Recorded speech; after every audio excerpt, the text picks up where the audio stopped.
At a National Association of Christian Lawmakers event, House Speaker Mike Johnson was honored with the American Patriot Award for Christian honor and courage, marked by anti-LGBTQ rhetoric featuring Pastor E.W., or as I like, Jackson, who refused to even say transgender or gay. And Mike Johnson, well, he claims a divine mandate. God and Mikey had overnight slumber parties. God prepared him for the Moses role in a Red Sea moment for the Republican caucus. The gala concluded with another clown denouncing transgenderism and homosexuality as demonic and emphasized a stance against an ungodly lifestyle.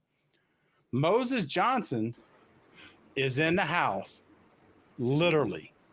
This article comes from Right Wing Watch, published December 6, 2023. And while I have all sorts of things to say about my buddy from Louisiana, Mike Johnson, Cynthia, I know that you love him almost as much as I do. So what do you have to say? Oh, I love Mike Johnson with the love of the Lord. So zero? Yeah, that tracks. Yeah, that tracks. Yeah, that tracks.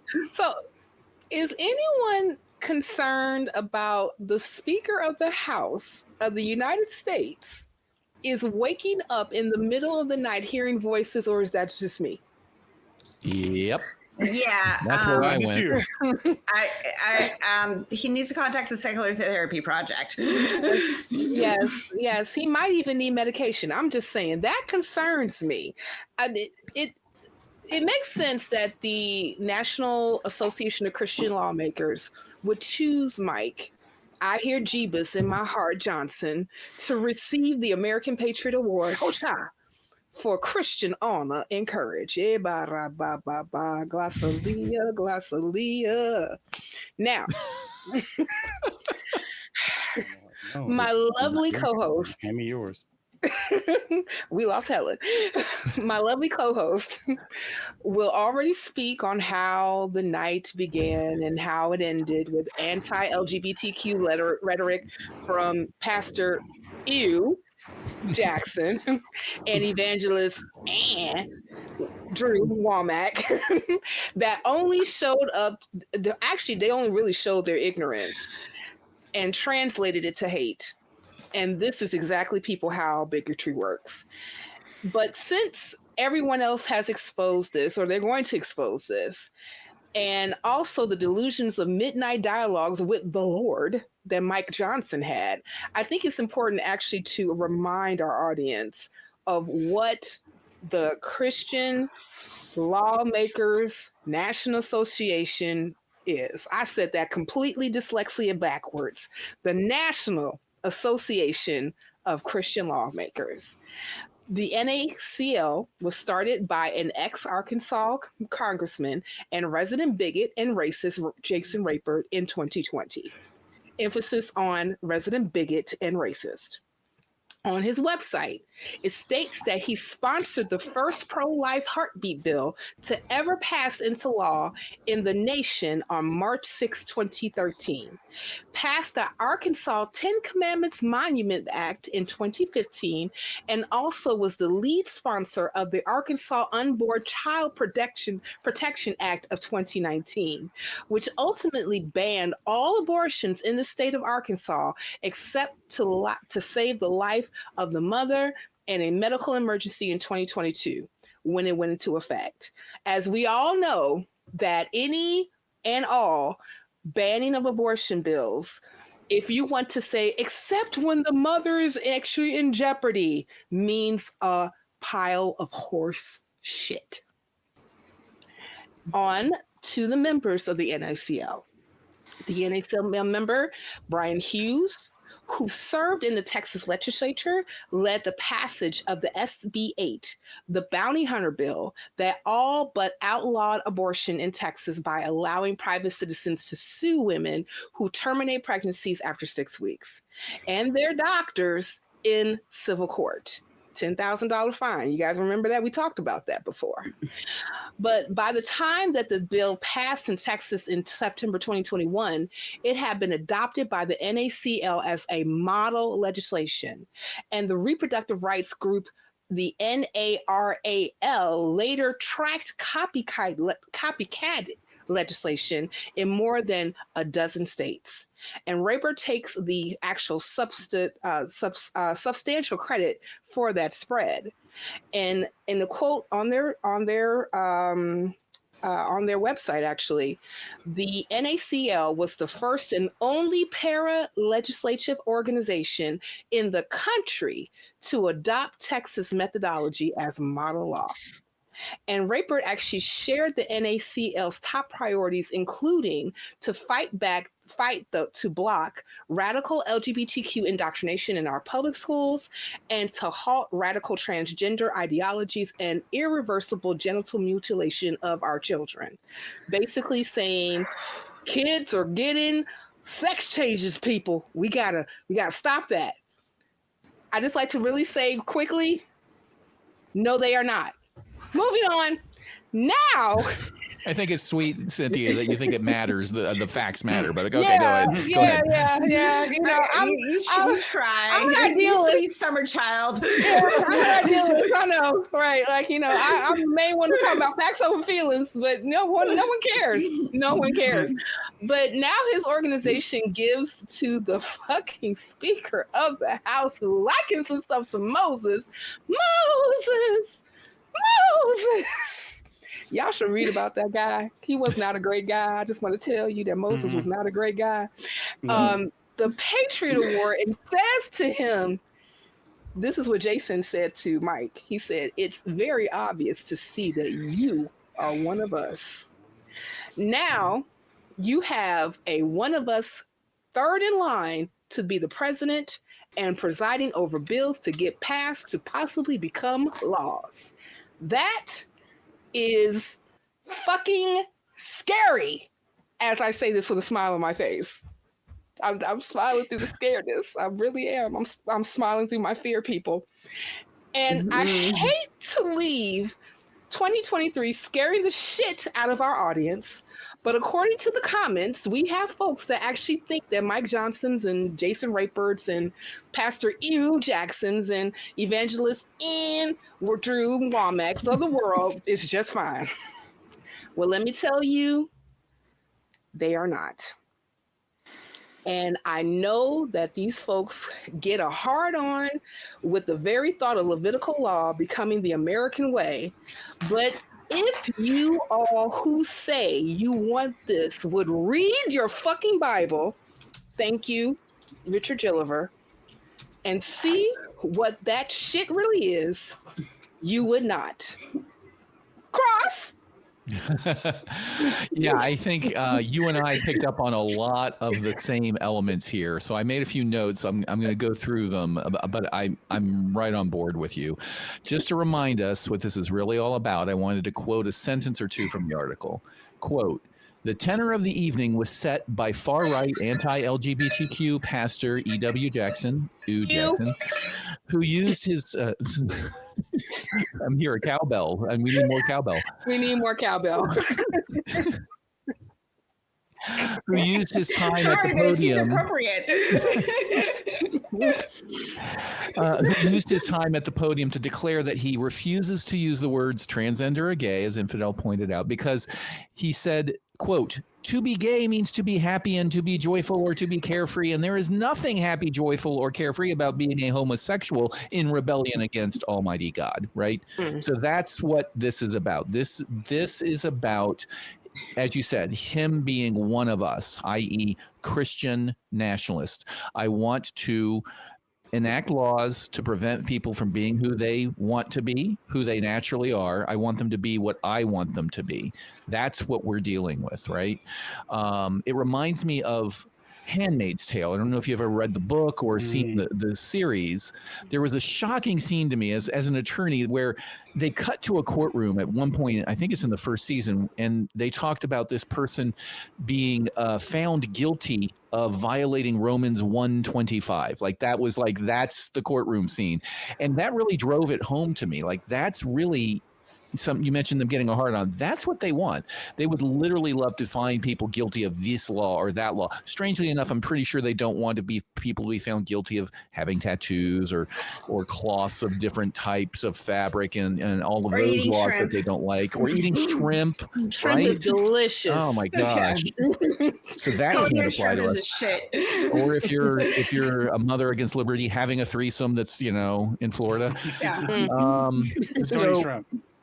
the other thing I found interesting is in every single case where we have a Bible thumping character, right, and on the national stage come to us and say that God told them something, it's always after the fact, right?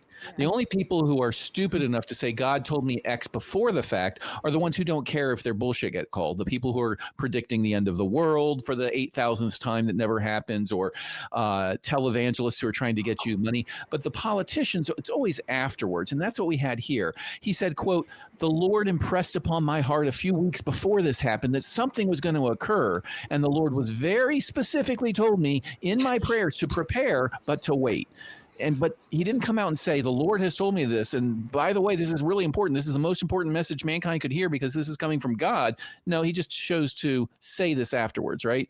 That's exactly what psychics and tarot card readers tell their customers. Like, there's this vague thing and it applies to you. It might not happen right away. You might have to wait, or it could happen now, but trust me, you need to give me your money, i.e. give me your votes, right?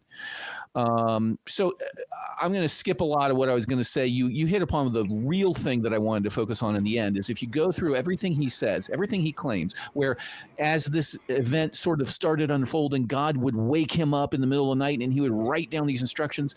I imagined this being some character in a movie, right?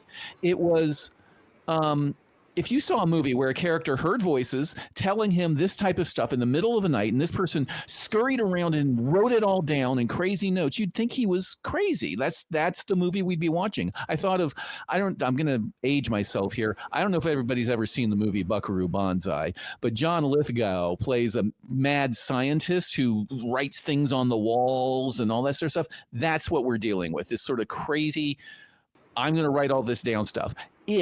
And this is a big if you believe any of this. My bullshit detector is going off. I don't think he wrote any of this down. I don't think he heard voices.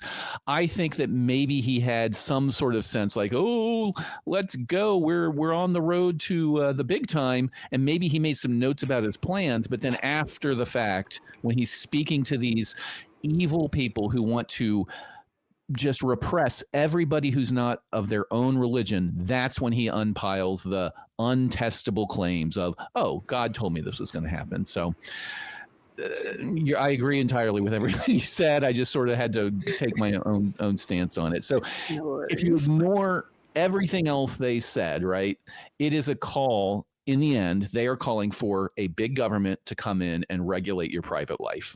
But we want small government. But they want small government, as they used to say, small enough to fit in your bedroom. So go ahead, Helen.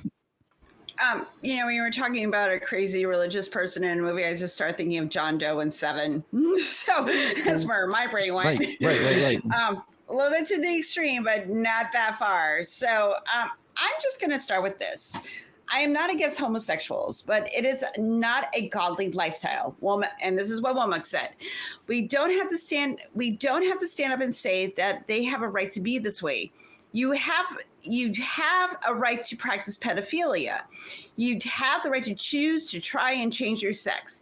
These things are demonic. Now, I'm opening up with that exact quote because these mofos that piss me off all the time are doing the same old song and dance against queer people, that people that are attracted to safe-sex people are pedophiles.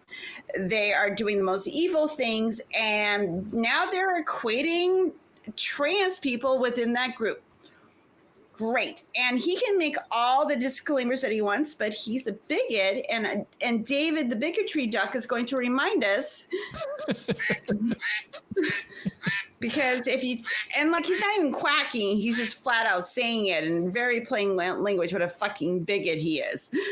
And I know we're talking about, him, getting the award and everything like that, but I'm going to repeat this again because bears repeating, that we get frustrated with this. And I think that we kind of also get kind of, dismissive or stagnant about it because we'll be like, oh, it's just a crazy Christian, saying some terrible stuff. And it can feel a little overwhelming. And I feel, we're kind of, repeating the same things over and over again. But the reason why is because these Christian lawmakers, and I'm using Christian in quotations, y'all, would like to make people like me, my children, my friends, my community, people that, are just like, hey, I would like to tap that brain, not part of the American populace, that they will be shunned. And this affects us as adults, and it affects our children. And we're going to have a nation of traumatized, abused people. And I know it's a long uphill climb, and but as this is one of my favorite quotes, that all it takes for evil to succeed is for a good person to do nothing.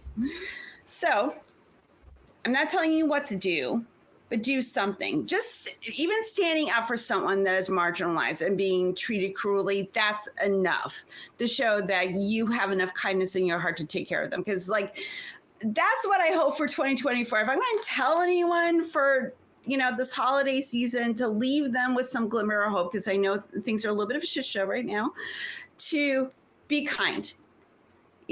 Want the same liberty and freedom and compassion and joy for somebody else that you want. And I'm going to express that upon our viewers, because they're intelligent, kind, compassionate people, to remember that going into the next year. That, yes, we're going to be up in an election year. It's going to be a shit show. But keep that in the forefront of your mind. And that's all I'm going to say, because this really irked me, and I had to remind myself of this as well. So go ahead, Infidel. When evil people, and I don't use that term lightly, use terms like demonic influence and demonic towards other people for behaviors that they deem unacceptable, they're taking away that person's humanity. They're legitimizing their existence to the very basis of who you are as a person. And at the end of the day, that's what is so absolutely reprehensible, not just about this conference, but about Mike Johnson's career. But on to Mike Johnson, we're kind of wondering what's going on. And it seems that God was playing pat a cake with Mike Johnson in the slumber party over who gets to be the next Moses. It was Mikey all along, but God's such a kidder. He kind of reminds me of Dick Cheney choosing himself as vice president. But Right.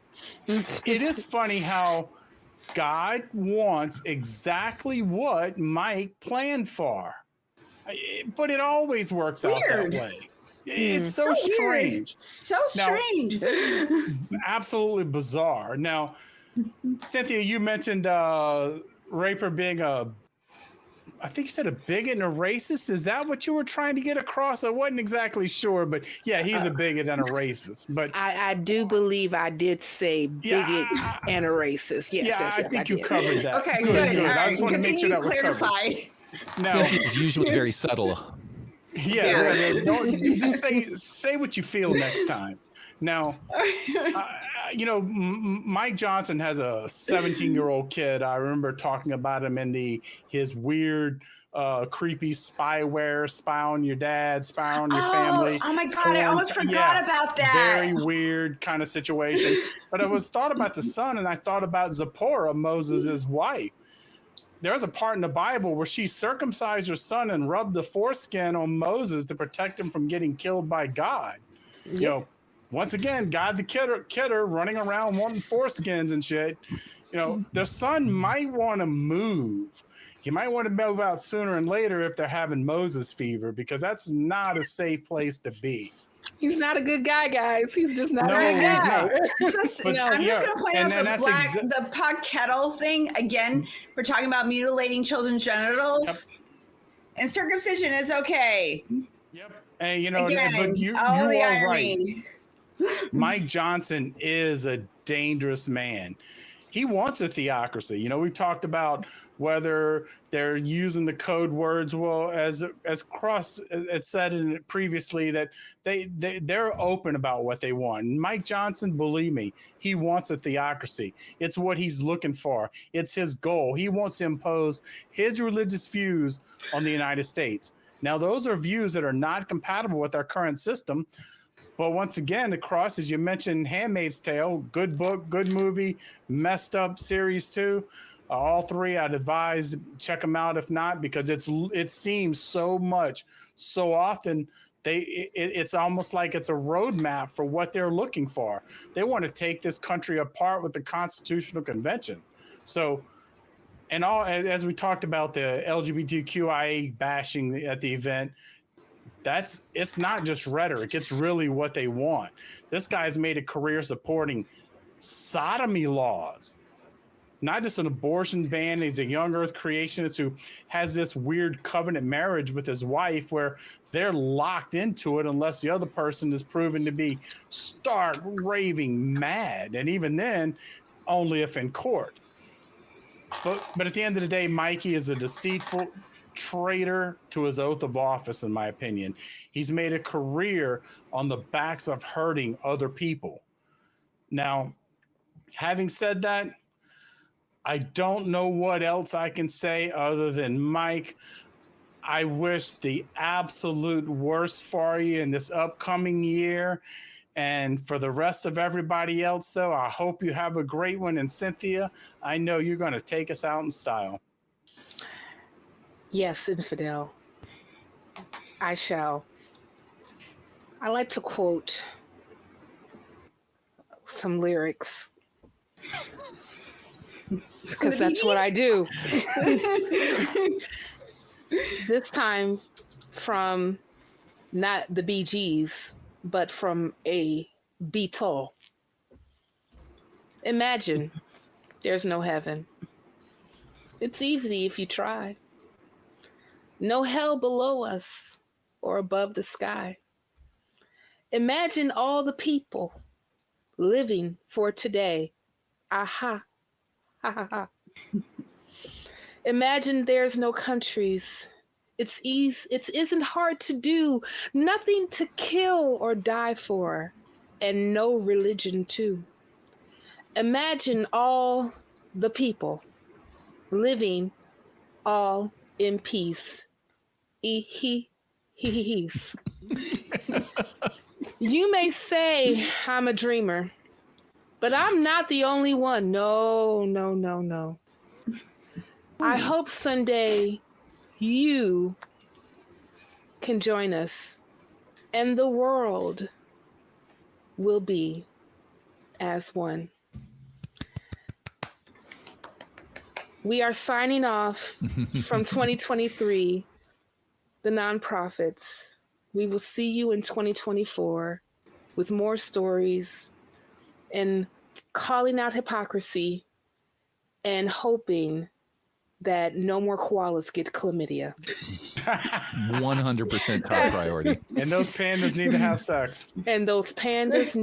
sex. And if you want to hear more from us,